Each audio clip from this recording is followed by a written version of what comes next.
भाई आप बताएं, आपका नाम क्या है? शंकर। कहाँ के आप रहने वाले हैं? रहने वाला बिहार सिवान जिला। इनकी बहुत बड़ी गवाही है कि 21 साल पहले इस भाई के ऊपर दुष्ट आत्मा के अटैक होने शुरू हुए थे। आप खुद बताएं क्या क्या चीज होती थी आपके साथ, आपको क्या क्या फेस करना पड़ा? शैतान मुझको बहुत अटैक करते थे, मतलब कि ऐसा लगता था कि मार देंगे मुझको, ऐसे कि कल के दिन नहीं देख पाऊंगा मैं।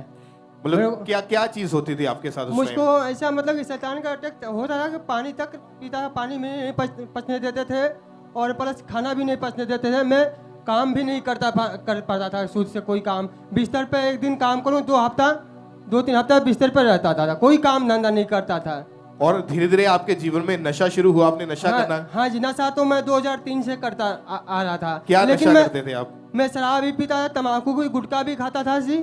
और मैं छोड़ने का बहुत कोशिश किया, डॉक्टरों ने भी बोला कि छोड़ दो नशा, तुम्हारी बीमारी चला जाएगा। क्या बीमारी क्या हुआ था आपको? बीमारी मतलब कि बीमारी की यही खाना के दिक्कत हो गए, खाने नहीं पच रहा था।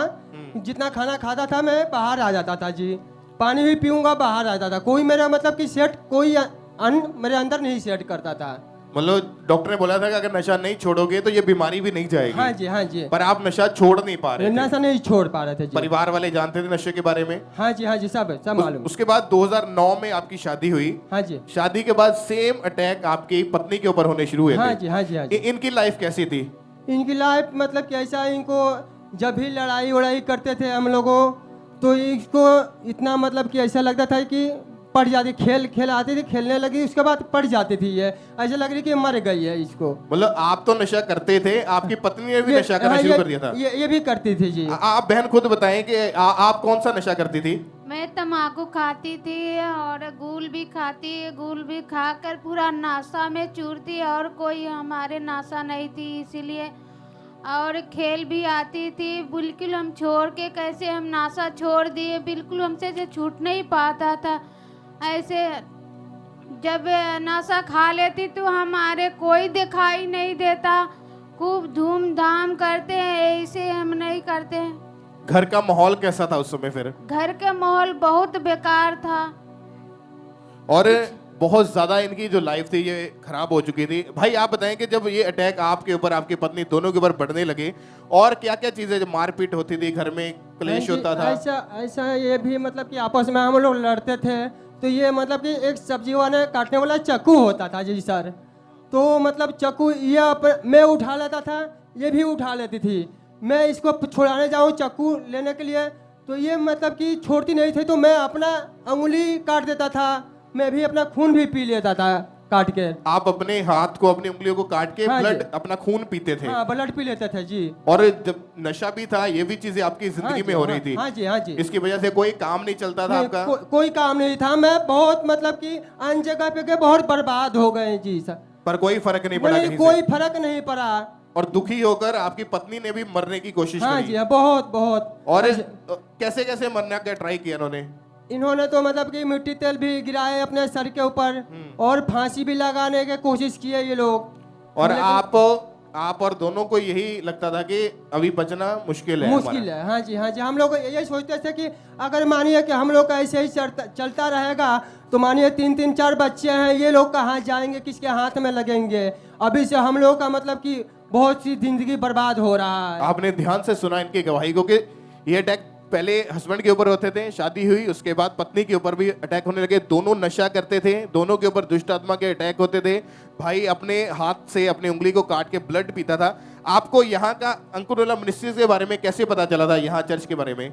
जी सर, यहाँ पे तो मतलब कि हम लोग 2-3 साल रह के गए, लेकिन उस टाइम शैतान मुझको आने नहीं दे रहा था चर्च में। सिस्टर ने बताया, आंटी ने भी बताया कि चलो चर्च में चंगा हो जाओगे तुम, लेकिन शैतान हमको नहीं आने दिया चर्च में।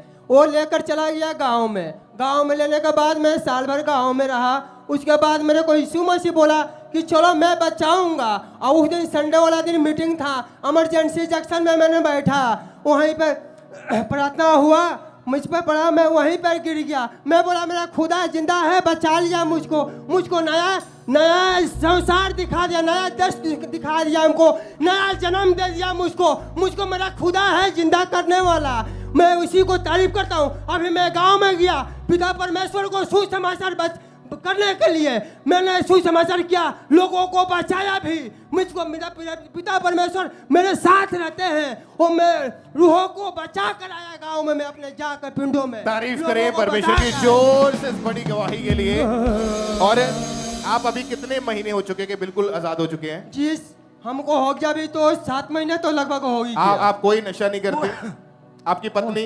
कोई नशा नहीं, कोई नशा नहीं, कोई बस- दुष्ट आत्मा का अटैक नहीं, कोई नहीं, और पूरी तरह से आजाद है। पूरी फ्री है। जो लोग आपको नशे में देखते थे कि ये नशेड़ी है, नशा करता अभी है, तो वो लोग बोलते थे घर वाले हमारे, तो घर में मतलब कि 200-300 आदमी है, तो वो लोग बोलते थे कि ये मर जाएगा, लेकिन उन लोग को सामने मैंने जाकर रूहों को बचा कर आया अपने गांव में। तारीफ करें परमेश्वर की इस बड़ी गवाही के लिए, परमेश्वर का थैंक्स करें। हालेलुया। आपने बड़ी गवाही को सुना है। आज बहुत सारे लोग पहली बार आए होंगे चर्च में, ब्रांचेस में, ऑनलाइन देख रहे होंगे। आप बिलीव करें कि अगर परमेश्वर ऐसे लोगों को आजाद कर सकता है जिनको ये लगता था कि बचना मुश्किल है, मौत नजदीक आ चुकी है, दुष्ट आत्मा के अटैक बढ़ गए, अपना ब्लड पीते थे, नशा करते थे, दोनों एक साथ मिलके, कोई समझाने वाला नहीं था।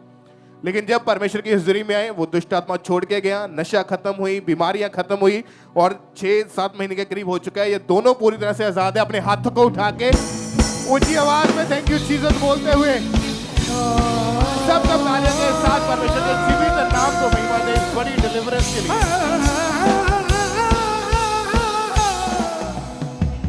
आइए हम नेक्स्ट टेस्टिमनी को सुनते हैं। ये